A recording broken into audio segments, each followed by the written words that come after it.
गायत्री जप विधान पूर्वक नित्य कर्म विधि में पंच यज्ञों का प्रतिपादन। नंदीश्वर बोले, वेद माता महेश्वरी गायत्री देवी का आवाहन करके पाद्य, अर्घ्य, आचमन आदि प्रकार करके प्राणायाम पूर्वक सुख से आसन पर बैठकर 1500 या 108 बार प्रणव सहित गायत्री मंत्र का जप करना चाहिए। फिर अर्घ्य देकर पूजा करके सिर से नमस्कार करें। उत्तमे शिखरे देवी आदि मंत्र बोलकर विसर्जन करें। पूर्व दिशा में तेजोरूप वेद माता गायत्री को हाथ जोड़कर सूर्य की प्रार्थना करें। उदुतर्य चित्र देवानाम तदुध्यम जात वेदसम इत्यादि मंत्र बोलकर उपस्थान करें। सूर्य और ब्रह्मा को अभिवादन करें। ऋक, यजु, सामवेद के सूर्य सूक्तों से जप करें। पीछे अग्नि की 3 परिक्रमा करें। आत्मा, अंतरात्मा, परमात्मा, सूर्य, ब्रह्मा, अग्नि की वंदना करें। फिर मुनियों को आवाहन करें। यथायोग्य पूर्व या उत्तर को मुख करके सबका तर्पण करना चाहिए।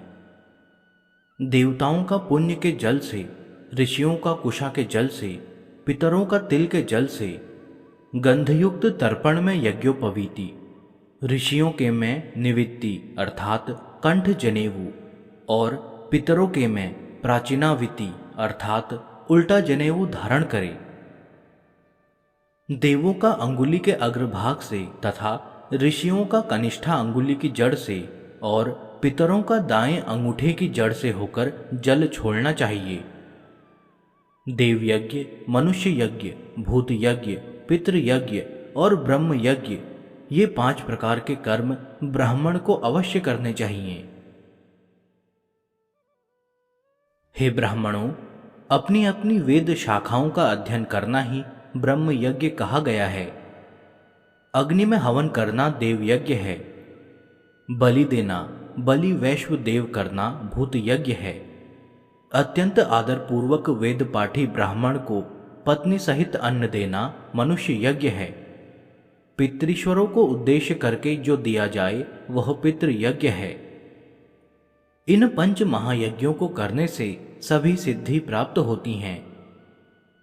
सभी यज्ञों में सर्वश्रेष्ठ ब्रह्म यज्ञ कहा गया है। ब्रह्म यज्ञ से सभी देवता, इंद्र, ब्रह्मा, विष्णु तथा शिव सभी प्रसन्न होते हैं। इसमें अन्यत्र विचार नहीं करना चाहिए। इस प्रकार विधिपूर्वक ब्रह्म यज्ञ करके सूत्र सहित पवित्र होवे। हे ब्राह्मणों, इस प्रकार के 5 यज्ञों को न करके मनुष्य सूकर आदि की योनि को प्राप्त करता है। इसलिए सब प्रकार के कल्याण की इच्छा के लिए ब्रह्म यज्ञ आदि तथा स्नान करके विधिवत तीर्थ का सेवन करना चाहिए। बाहर से हाथ पैर धोकर देह शुद्धि के लिए भस्म का स्नान करे। फिर प्रणव से अग्निहोत्र करे। ज्योति, सूर्य आदि मंत्र बोलकर प्रातःकाल हवन करे।